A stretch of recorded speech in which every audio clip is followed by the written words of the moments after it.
বিসিবির মাননীয় প্রেসিডেন্ট পাপন ভাই আমাদের সাথে যুক্ত হয়েছেন। আমাদের শুভেচ্ছা কৃতজ্ঞতা জানবেন।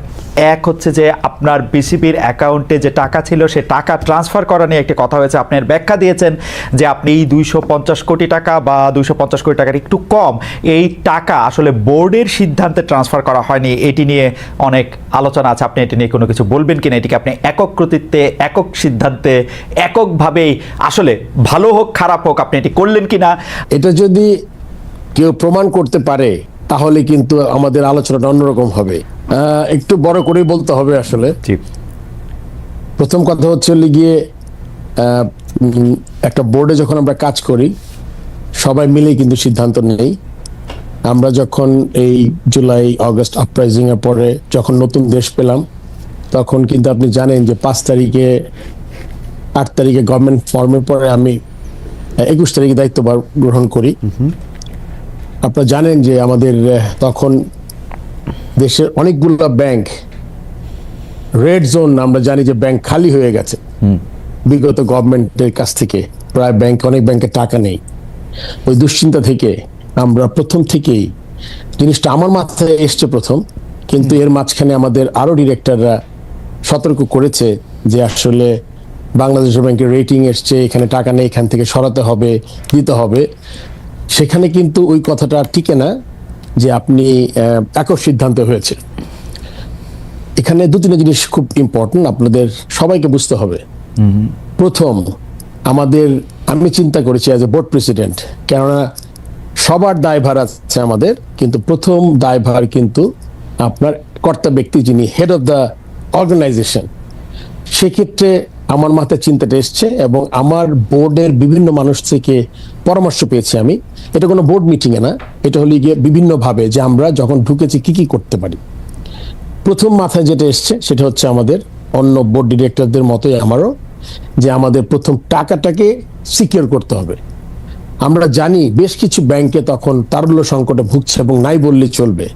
তখন আমরা ডিসাইড করলাম যে টাকাটা আমরা প্রথম আপনার ইন্টারেস্ট রেট না, প্রথম টাকাটা হলো গিয়ে একটা রেড জোন থেকে ইয়েলো বা গ্রিন জোনে যাই, প্রথম চিন্তা।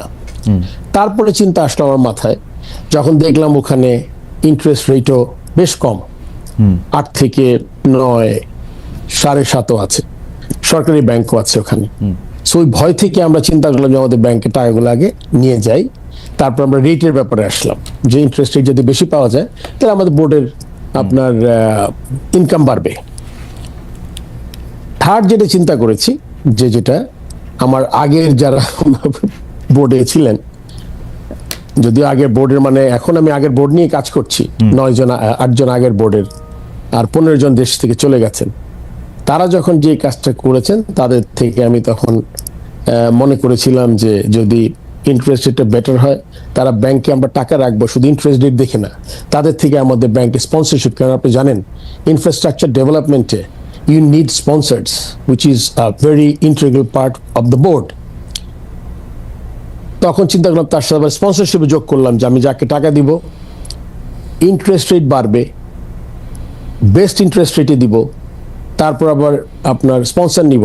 এখন আমি একটা জিনিস সবার কাছে এই কোয়েশ্চেনটা করতে চাই, ব্যাংকের প্রথম হলো কি রেড থেকে ইয়েলো অ্যান্ড গ্রিন, ব্যাংকে গেলাম, তারপরে বেস্ট ইন্টারেস্ট রেট পেলাম, অন টপ অফ দ্যাট 8 কোটি 10 কোটি টাকা স্পন্সর নিলাম। এরপরে আর কোনো মার্জিন থাকে কিনা আমার কোনো জানা নাই আসলে। অ্যান্ড আপনার কোশ্চেন দিয়ে স্ট্রেট করি, একটা মানুষ তো মিলাবে যে একটা মানুষ তার career as a cricketer, as a selector, একটা মানুষ কিন্তু হঠাৎ করে আপনি বুঝতে পারবেন না এটা মানুষ কেমন। তো সেই দিকে বিবেচনা করলে আপনার ওখানে কোনো আর্থিক লেনদেন কোনো প্রশ্নই ওঠে না, ওখানে কোনো মার্জিনও ছিল না, বরং আগে যেভাবে ছিল সেখানে আপনার ওখানে মার্জিনটা বেশি ছিল। যখন 8.5 থেকে আপনি 11.5 12 যাবেন ইন্টারেস্ট রেট, তার সাথে স্পন্সরশিপ যোগ হলে, এবং অন টপ অফ দ্যাট আমি এটাও চেয়েছি যে তারা আমাদের ইনফ্রাস্ট্রাকচার ডেভেলপমেন্টও আসবেন, লাইক প্রতিশ্রুতি পেয়েছি আমি প্রায় 25-30 কোটি টাকা।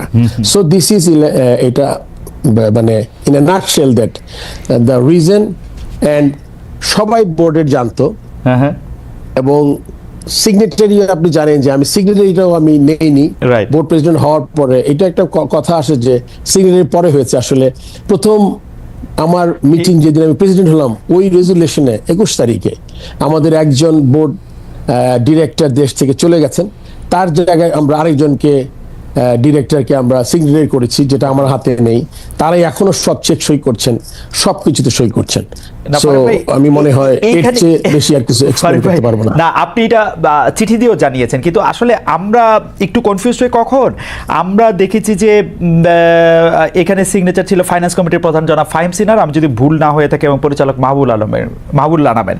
তো তারা আপনার ছিল না, সেটি আপনি ঠিকই বলেছেন, কিন্তু তারা বলছেন সিদ্ধান্তটি বোর্ড সভায় নেওয়া হয়নি, আপনার সিদ্ধান্তে তারা সিদ্ধান্ত দিয়েছেন। ব্যাপারটা কি ঠিক? আসলে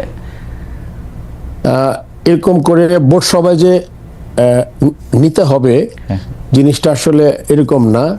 কেননা কিছু কিছু আপনার জিনিস থাকে যখন আপনি ইনফর্মালি আলাপ করে নেন।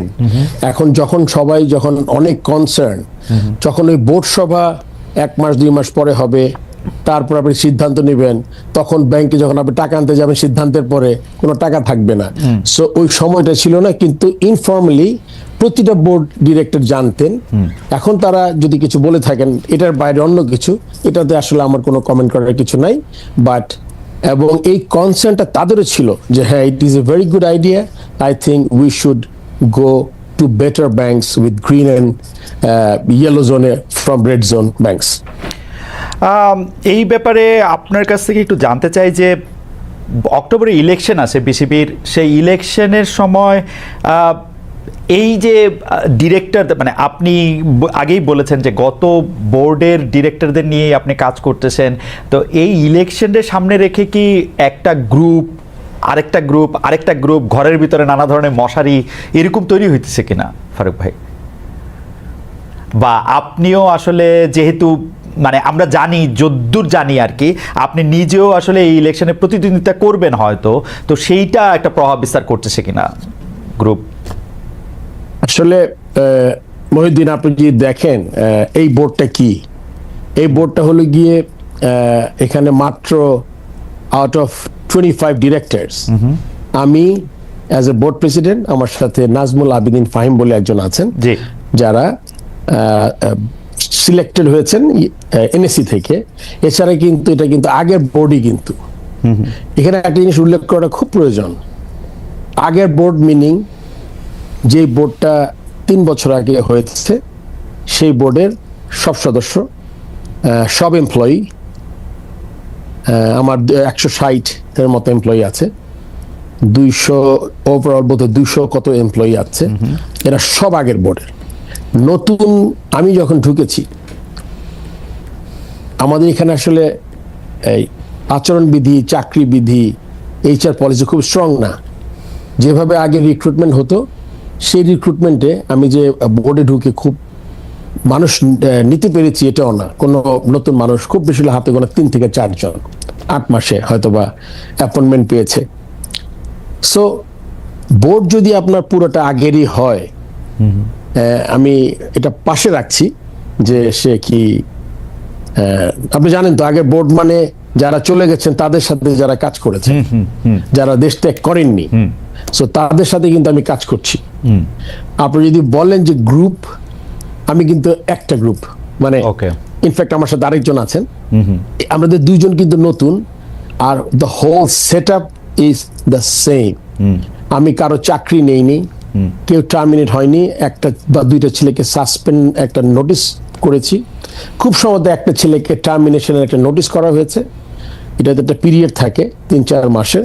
সো আপনি যদি মনে করেন যে এসেই সবাইকে 30-40 জনকে চাকরি টার্মিনেট করেছি, সাসপেন্ড করেছি, এরকম কিছু করি নাই। আরেকটি বিষয়, যে বিষয়টি আপনার বিরুদ্ধে একটা বড় অভিযোগ, এই অভিযোগটা তুলছেন সাংবাদিক জুলকারনাইন সায়ের, আরও অনেকে, যে কোনো একজন জনাব এস এম রানা, যিনি একজন অভিযুক্ত, তাকে আসলে বিসিবির অফিসিয়াল হিসেবে দেখিয়ে 2 রাত রাখা হয়েছে, যার খরচ বহন করছে বাংলাদেশ ক্রিকেট বোর্ড, একই ব্যক্তির বিমানের টিকিটও দিছে বিসিবি, এবং এই জনাব এস এম রানা তিনি অভিযুক্ত এবং একজন পলাতক একজন, আপনার সাথে এক ধরনের সখ্য আছে তার, এবং কেউ কেউ বলছেন আপনি যেহেতু নারায়ণগঞ্জে ব্যবসা করেন অনেকদিন আগের থেকে আপনার সাথে সখ্য আছে আওয়ামী লীগের সাবেক সংসদ সদস্য জনাব শামীম ওসমানের, তার আত্মীয় স্বজনের, এবং এই এস এম রানার ব্যাপারটা যদি একটু বলতেন ফারুক ভাই।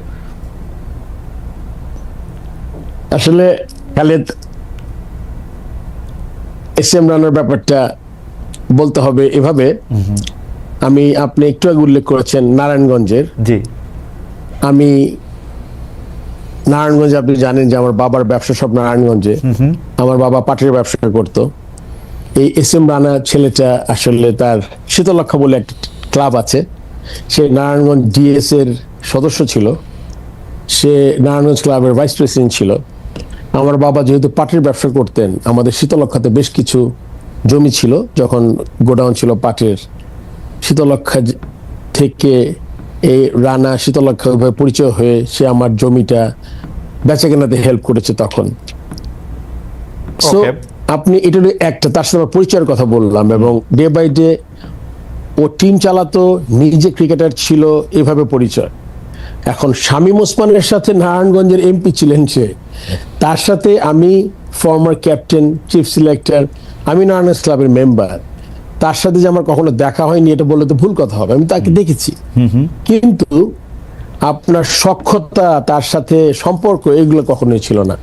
আর আমার জানা মতে রানার কোনো পলিটিক্যাল অ্যাফিলিয়েশন নাই, ওকে, সে কোনো দলের সদস্য না, কোনো কাউন্সিলর না, আমার জানা মতে।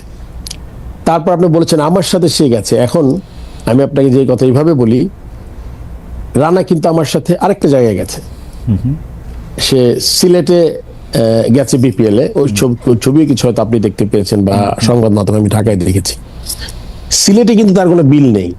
চিটং এর ব্যাপারে এটা আসলে